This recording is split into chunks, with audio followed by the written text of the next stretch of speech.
Bonjour tout le monde, bon jeudi, j'espère que vous allez bien. Très heureuse d'être parmi vous aujourd'hui. Ce matin, on va parler d'intégrité. C'est quoi t'intègre?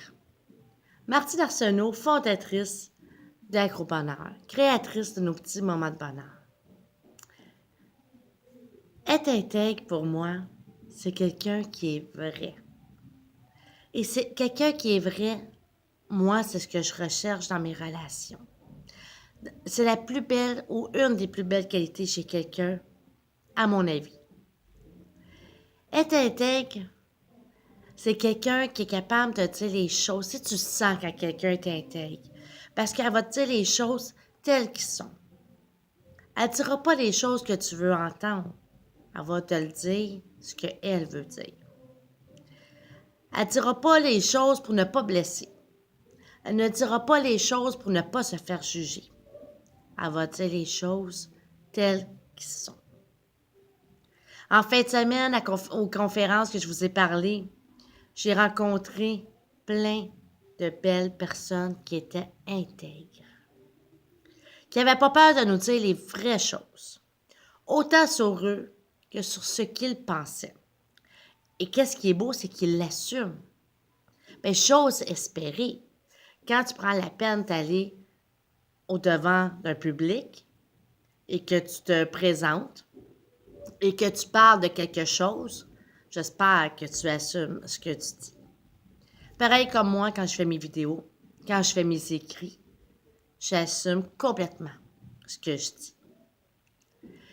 Je suis certaine que chez toi, dans ton entourage, t'en connais des gens qui sont peut-être pas intègres. Des fois, c'est pas fait méchamment. Il y a beaucoup de gens comme ça. Ben non, je peux pas dire ça. Ça va lui faire mal. Je vais lui faire de la peine. Il y a des manières de dire les choses où que les gens vont comprendre que tu es intègre et que, oui, ça se peut que tu blesses quelqu'un, que ça fasse la peine. Mais tu auras dit les vraies choses et apprends à dire de la bonne manière, par exemple. Je suis certaine que tu connais des gens aussi. Moi, j'appelle ça des gens qui n'ont pas de colonne, hein? Qui n'ont pas d'opinion. Tu dis rouge, il dit rouge, même s'il pense que c'est bleu. Hein? Tu dis que tu aimes quelque chose, ils vont dire qu'ils aiment quelque chose, même s'ils ne l'aiment pas. Apprenons à être vrai. C'est le plus beau cadeau que tu peux te faire. Oui, c'est pas facile. Quand je vais te donner un exemple. Parce que, tu sais, j'ai déjà été de ce côté-là, moi, sans le vouloir. J'ai été élevée et c'est correct. J'enlève rien à ma mère. Absolument rien. C'est ce qu'elle connaissait. C'est ce qu'elle pensait qui était bien. Et c'est ce qu'elle m'a transmis. Et c'est OK. Mais est-ce que je suis obligée de garder ça? Si je ne suis pas d'accord avec ces valeurs-là, pas du tout.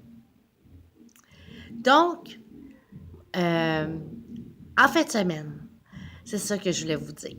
Au salon, je vous donne un exemple. Je me promène, il y a 130 kiosques où il y a des personnes qui proposent leurs livres, leurs services. Il y a toutes sortes de kiosques. Donc, je me promène et je regarde un peu de loin, un peu de tout, et je m'approche quand il y a quelque chose qui pourrait m'intéresser. Et c'est là que j'ai parlé avec du monde vraiment fantastique. Mais il y a une dame qui m'accroche et qui me dit bonjour. Et elle me demande, est-ce que vous connaissez nos produits? Je lui dis non. Est-ce que ça vous intéresse que je vous en parle? Ben oui, pourquoi pas. Et il y a une section où je ne rentrerai pas dans les détails des produits. C'est pas là que je veux en venir. Sauf qu'elle me dit, est-ce que vous seriez intéressé que je vous donne des échantillons et qu'on fasse un suivi par la suite? Donc, dans ma tête, c'est non. Ça ne m'intéresse pas. Si je recule de, mettons, 20 ans, j'aurais pas été capable de dire non. Parce que la dame était gentille. La dame m'offrait quelque chose de gratuit. Et elle voulait me vendre quelque chose. Je suis bien au courant, je comprends bien. Sauf que j'aurais pas été capable de dire non. Et probablement, comme beaucoup de gens, j'aurais pris les échantillons en me disant, je m'arrangerai plus tard. Mais ce week-end, j'ai réussi à dire non Mais un non gentil, poli, je lui expliquais à la dame que pour ne pas lui faire perdre son temps ni le mien, ben j'allais lui dire non. Mais merci. Merci quand même de m'avoir offert votre service. Merci, vous êtes très gentil. Mais tu sais-tu quoi? La dame doit être tellement habituée de se faire dire oui pour prendre les échantillons ou se faire dire un paquet d'excuses. Tu sais, exemple, ben non, je suis désolée, je suis allergique, ben non pour ci, ben non pour ça. Que moi, en lui disant non, j'ai vu son air changer. Ah, OK, c'est ce qu'elle m'a répondu. Et j'ai dit, ben passez une belle journée, madame. Ben merci.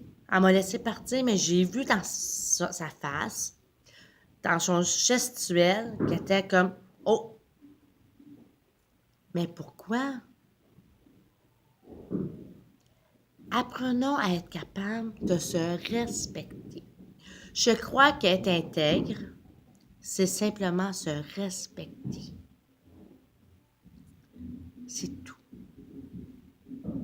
Donc, je te lance un défi, septembre.